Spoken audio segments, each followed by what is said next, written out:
I've been reflecting recently on Psalm 46 verse 10, which says, "Be still and know that I am God."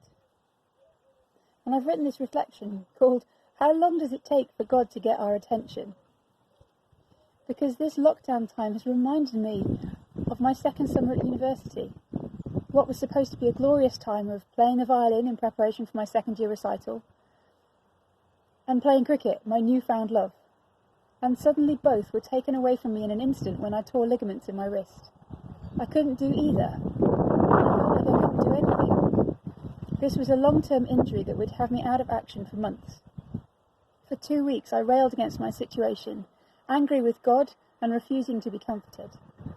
After 2 weeks I turned off the pity-me party and began to not just let God know how I felt, but also to listen. And I soon discovered I was struggling because I had placed my identity in my playing the violin. And just for good measure, as I was by no means the best violinist in the department, I added being a cricketer to my identity as well as an excuse. And now I was neither. The outward symbols of my self-constructed identity had been stripped away. But as I spent time with God and learnt to listen to Him, I soon learnt one of the most important lessons of my life. Being a child of God trumped being a violinist or a cricketer every time. Who I was in Christ far outweighed anything I could or couldn't do. Sure, it's a lesson I've periodically had to revisit, but it was this first experience that laid the foundation of my learning about my identity in Christ. So whilst I regret not being able to play cricket that summer or practice the violin, I would not change that time of activity for anything in the world. And now, nearly 20 years later, with the cricket season indefinitely suspended, the school where I work closed, my church no longer meeting, the concert I was preparing for postponed, my diary is emptier than it was when I tore those ligaments in my wrist.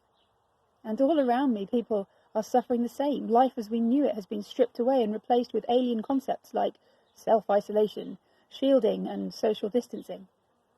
I live on my own and face the soul-shattering prospect of not making physical contact with another human being for as long as this crisis lasts.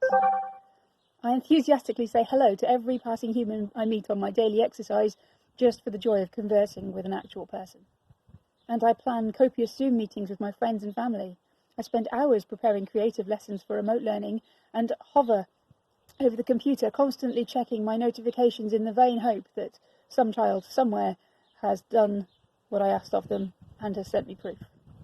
I make long lists of projects to be done around the house and in the garden, and plan my weekly shop carefully so as to make the most of this opportunity for escape. My daily exercise has become a dutiful habit, an indulgence not to be taken for granted in case lockdown measures are strengthened, as well as a chance to explore my neighbourhood in previously unnecessary detail. I've created a new order to my life, trying to take back the control that I've lost. And I wonder how long it will be this time before I slow down and let God speak, and what He wants to tell me this time.